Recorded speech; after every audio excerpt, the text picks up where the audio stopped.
Tidur berjalan merupakan kelainan perilaku motorik kompleks yang mengganggu tidur malam. Tidur sambil berjalan atau somnambulisme ini diawali dengan stimulasi tiba-tiba saat seseorang sedang tidur gelombang lambat. Dan puncaknya ditandai dengan aktivitas berpindah tempat dalam kondisi kesadaran yang berubah. Sayangnya bagi sebagian orang, tidur sambil berjalan menjadi hal yang menakutkan. Seperti contoh-contoh berikut, di mana orang-orang ini pernah melakukan berbagai insiden tak diinginkan akibat tidur berjalan. Beberapa bahkan berakhir tragis. Dan inilah 7 fenomena tidur berjalan berakhir tragis versi On The Spot.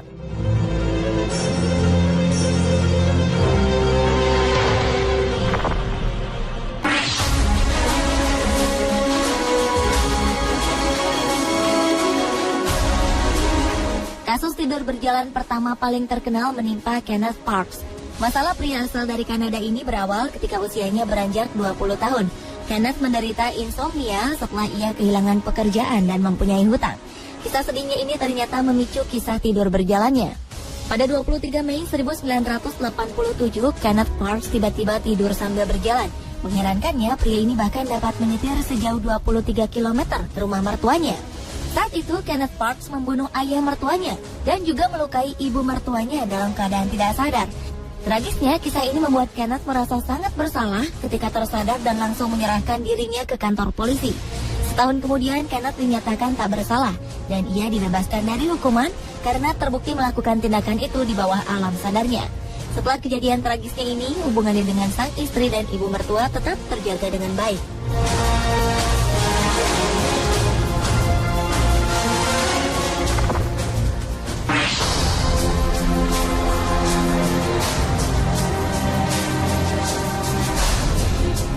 Kasus tidur berjalan selanjutnya datang dari pria bernama Timothy Brugman. Pria ini diketahui tidak pernah mempunyai riwayat tidur berjalan selama hidupnya. Namun, ia diketahui menderita insomnia cukup mengerikan selama bertahun-tahun tanpa diketahui sebabnya.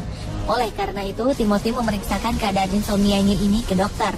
Dokter memberikan Timothy pil tidur agar membantunya terlelap. Namun ketika Timothy mengkonsumsi pil ini, ia mengalami kecelakaan karena terlelap ketika menyetir. Ketika Timothy mengkonsumsi kembali obat ini, ia ditemukan tewas di luar rumahnya. Ternyata Januari 2009 silam, Timothy diduga tidur berjalan pada malam hari setelah mengkonsumsi pil tidur. Malangnya, pria ini keluar dari rumahnya tanpa mengenakan pakaian. Padahal keadaan cuaca saat itu sangat dingin di musim salju, suhunya mencapai minus 16 derajat Celcius. Keesokan harinya, Timothy ditemukan tewas membeku di depan rumahnya.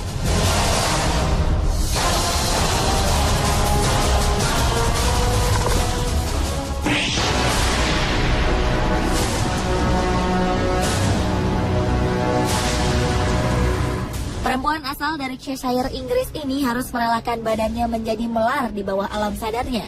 Leslie kisah kerap makan dalam keadaan tidur. Tentu saja hal ini membuat berat badan perempuan berusia 55 tahun ini naik. Pada malam hari, tanpa sadar, Leslie melakukan aksi mengerikan di dapur. Perempuan ini memasak dengan menggunakan oven dan gas sambil tertidur.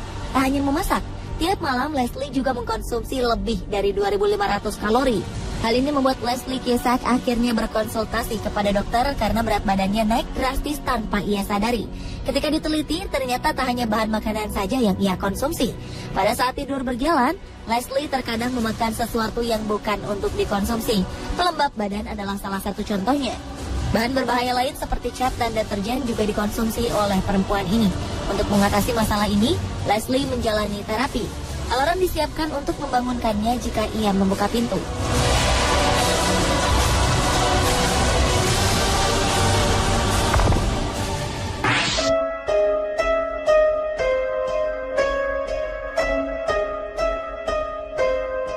Kisah tragis berikutnya datang dari Jules Lowe. Oktober 2004 lalu, sang ayah Edward Lowe ditemukan tewas di kebunnya setelah mendapat 90 pukulan cukup parah di tubuhnya. Jules Lowe pun menjadi tersangka utama dari kasus pembunuhan ayahnya sendiri. Seorang tetangga rumahnya menjadi saksi bahwa Edward yang berusia 83 tahun keluar rumah pada malam hari bersama putranya, Jules, dengan keadaan mabuk berat. Jules pun akhirnya mengakui bahwa dia membunuh ayahnya, namun dengan keadaan tidak sadar. Jules Lowe mengatakan bahwa keluarganya secara turun-temurun mempunyai kebiasaan aneh tidur berjalan setelah mengkonsumsi alkohol. Menurut ingatannya, ketika tidur berjalan, sang ayah memukuli Jules Lowe. Jules pun berusaha membela diri dari serangan ayahnya. Tragis, pembelaan dirinya ini membuat Jules Lowe harus merelakan nyawa ayahnya. Jules Lowe kemudian dilaporkan atas kasus pembunuhan ayahnya. Namun karena perbuatannya itu dilakukan dalam ketidaksadaran kedua belah pihak, Maret 2005 lalu, Jules Lowe berhasil lolos dari hukuman pidana.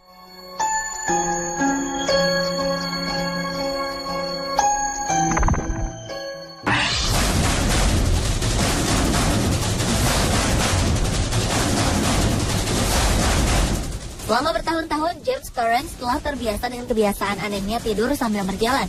Namun pada 1998 ketika usianya menginjak 77 tahun, James tidur berjalan menggunakan tongkatnya keluar dari rumah menuju danau di dekat rumah. James terkejut ketika ia terbangun lantaran tubuhnya sudah terendam di dalam danau.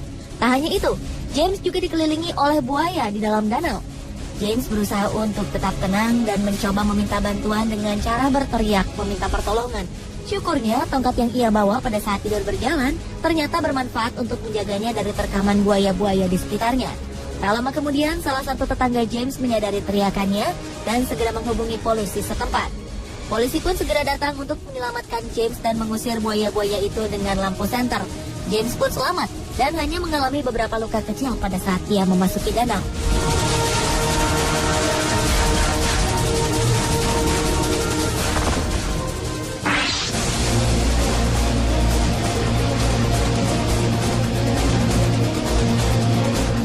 Meninggalnya André Monnier belum bisa terpecahkan di Perancis pada abad ke-19 menyebabkan detektif terkenal dipercayai untuk mengusut kasus pembunuhan ini.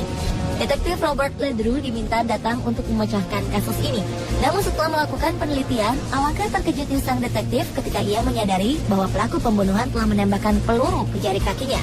Dan betapa khawatirnya sang detektif ketika mengetahui karena ketika ia terbangun dari tidurnya, ia menemukan jari kakinya terluka dan isi peluru pada senjatanya berkurang.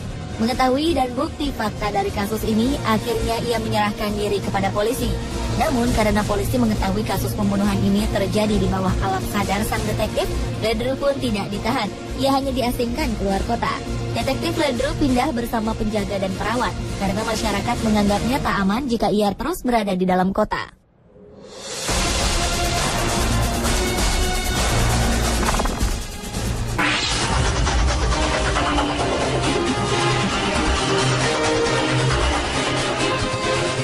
Ternyata tak hanya orang dewasa saja yang dapat tidur berjalan, namun fenomena tidur berjalan juga dapat terjadi pada anak-anak. Diketahui persentase dari kebiasaan tidur berjalan pada anak-anak bahkan lebih tinggi dari orang dewasa. 17% dari anak kecil berumur 4-8 tahun dinyatakan pernah mengalami tidur berjalan walaupun hanya sekali. Kejadian ini terjadi pada bocah laki-laki bernama Stuart Miller. September 1993, bocah berumur 8 tahun ini mengalami tidur berjalan. Ia bangun dari tempat tidurnya menuju jendela untuk keluar dari jendela tersebut. Naas, bocah ini terjatuh dari rumahnya yang terletak di lantai 4. Tak lama setelah kejadian ini, nyawanya berhasil diselamatkan. Sayangnya, kejadian ini membuat Stuart menjadi lumpuh dan harus duduk di kursi roda. Ketika mendengar kejadian ini, pihak pengadilan segera memerintahkan apartemen tempat Stuart tinggal mengganti jendela rumah mereka dan memberikan Stuart uang ganti rugi sebesar 2 juta dolar Amerika atau senilai 23 miliar rupiah.